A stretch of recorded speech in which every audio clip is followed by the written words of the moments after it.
En janvier 1913, le célèbre mathématicien britannique Godfrey Harold Hardy reçoit une lettre inhabituelle par la poste. Elle commence ainsi. « Cher monsieur, je me permets de me présenter à vous en tant qu'employé du département des comptes du bureau du Port Trust à Madras avec un salaire de seulement 20 livres sterling par an. » Elle présente ensuite des affirmations apparemment scandaleuses selon lesquelles son auteur a fait des progrès étonnants sur une théorie des séries divergentes en mathématiques et a résolu un problème bien établi de distribution des nombres premiers. En tant que mathématicien éminent, il n'est pas rare que Hardy reçoive des lettres de fanatiques et de fêlés, faisant des déclarations ridicules et des affirmations farfelues. À première vue, il s'agit d'un cas typique. Pourtant, en y regardant de plus près, Hardy s'aperçoit rapidement que cette lettre est tout à fait différente. Sur 10 pages, la lettre contient 120 théorèmes mathématiques avancés. Certains, réalise Hardy, semblent être des redécouvertes indépendantes de concepts déjà prouvés, tandis que d'autres semblent tout à fait révolutionnaires, déconcertant même le grand Hardy. Après avoir montré la lettre à son collègue John Edensor Littlewood, Hardy conclut que les résultats doivent être vrais car, s'ils ne l'étaient pas, personne n'aurait eu l'imagination de les inventer. Immédiatement, il suppose que la lettre a été écrite par un mathématicien de haut niveau, une sorte de génie, comme Euler ou Jacobi. Une seule question subsiste. Qui était cet homme mystérieux, ce commis indien gagnant 20 livres sterling par an?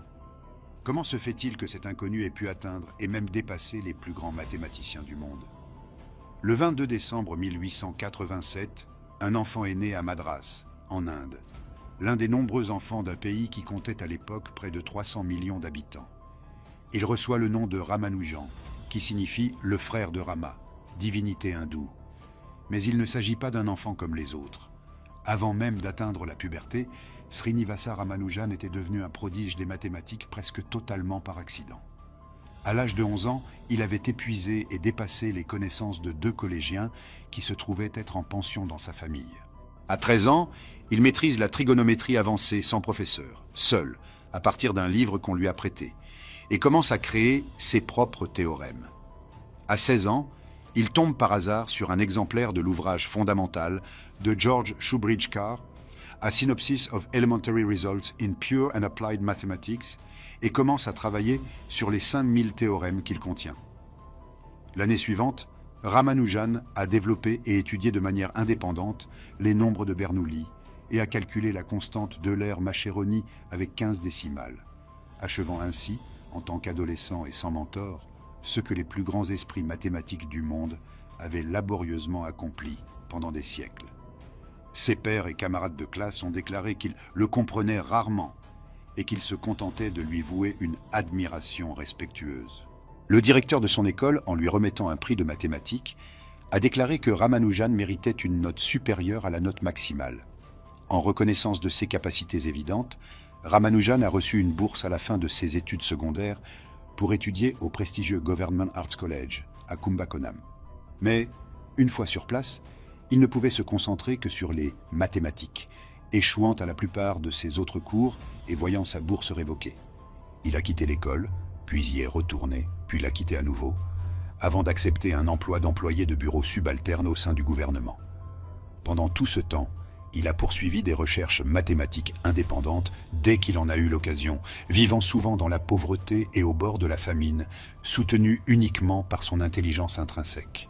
Il se peut que l'histoire de Ramanujan se soit arrêtée là, inconnue, et non découverte dans un bureau poussiéreux, enfouie sous les détails d'un employé de bureau. Il en aurait peut-être été ainsi sans une lettre qu'il écrivit en 1913 à G.H. Hardy. Après avoir sauvé la lettre de Ramanujan de la poubelle de l'histoire, au sens propre comme au sens figuré, Hardy a heureusement eu l'esprit assez ouvert pour reconnaître qu'il avait découvert quelque chose d'incroyable chez son auteur. Dans un élan d'excitation qui survient lorsque les experts reconnaissent la virtuosité, il a immédiatement tenté de faire venir Ramanujan en Angleterre pour qu'il le rejoigne à l'université de Cambridge. Après quelques résistances initiales, Ramanujan accepte et entreprend un voyage ardu à travers le canal de Suez, du joyau de l'Empire jusqu'à son cœur. À son arrivée en Angleterre, Ramanujan étonne Hardy par ses capacités naturelles. Il s'agit d'un mathématicien sans formation, au style excentrique que personne n'a jamais vu auparavant et dont le talent semble illimité. Grâce à leur collaboration, Hardy fournit à Ramanujan la formation qui lui manquait, polissant métaphoriquement le diamant du mieux qu'il pouvait. Bientôt, Ramanujan stupéfie les mathématiciens chevronnés en leur présentant des théorèmes qui n'avaient pas été résolus depuis des siècles et des idées qui n'avaient jamais été envisagées auparavant. En peu de temps, il est devenu une figure quasi mythique de la communauté mathématique, une sensation aux capacités apparemment impossibles. À 31 ans, il est nommé l'un des plus jeunes membres de la Royal Society, puis devient le premier Indien élu membre du Trinity College. L'enfant prodige était devenu un phénomène à l'âge adulte. Puis aussi vite qu'il était venu, il a disparu. À la fin de la Première Guerre mondiale, souffrant d'une mauvaise santé due aux privations imposées par son régime végétarien religieux, Ramanujan rentre en Inde. Peu après, il meurt à l'âge de 32 ans. Des années après la mort de Ramanujan, on a demandé à Hardy d'évaluer d'éminents mathématiciens sur la base de leur talent pur en utilisant une échelle de 1 à 100.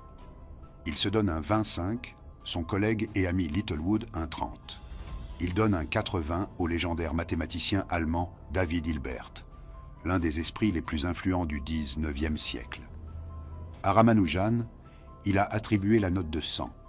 Ayant travaillé plus étroitement que quiconque avec Ramanujan, Hardy a commémoré sa capacité unique dans la déclaration suivante. Il combinait un pouvoir de généralisation, un sens de la forme et une capacité à modifier rapidement ses hypothèses, qui étaient souvent vraiment surprenants et qui l'ont rendu dans son domaine particulier sans rival à son époque. Les limites de ses connaissances étaient aussi surprenantes que leur profondeur. Voilà un homme qui pouvait élaborer des équations modulaires et des théorèmes d'un ordre inouï, dont la maîtrise des fractions continues dépassait celle de n'importe quel mathématicien au monde, qui avait trouvé lui-même l'équation fonctionnelle de la fonction zeta et les termes dominants de bon nombre des problèmes les plus célèbres de la théorie analytique des nombres.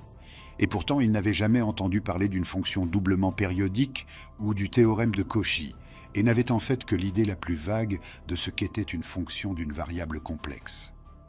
En bref, Ramanujan a été capable de surpasser même les plus grands mathématiciens tout en ne connaissant pas les outils de base qu'ils utilisaient. Il n'a pas construit ses travaux sur ceux des autres, mais a plutôt semblé les inventer lui-même. Au total, Ramanujan a compilé quelques 3900 résultats mathématiques au cours de sa vie. Depuis sa mort, la quasi-totalité de ses affirmations se sont révélées exactes, ouvrant des domaines d'études entièrement nouveaux et inspirant de nombreuses autres recherches. En fait, son influence sur le domaine a été si importante que le Ramanujan Journal a été créé en tant que publication scientifique consacrée uniquement aux travaux dans les domaines des mathématiques influencés par Ramanujan. Mais au fil des décennies, quelque chose d'encore plus époustouflant est apparu, une autre couche de la légende de Ramanujan. Au fur et à mesure que la science et les mathématiques se sont développées et ont évolué, les travaux de Ramanujan sont devenus pertinents pour des domaines d'études qui n'existaient même pas de son vivant, comme l'informatique, l'ingénierie électrique et l'étude des trous noirs. Considérons par exemple qu'à son époque, personne ne savait que les trous noirs pouvaient être étudiés, alors que Ramanujan avait déjà mis au point une formule qui serait utilisée pour décrire leurs propriétés des générations plus tard.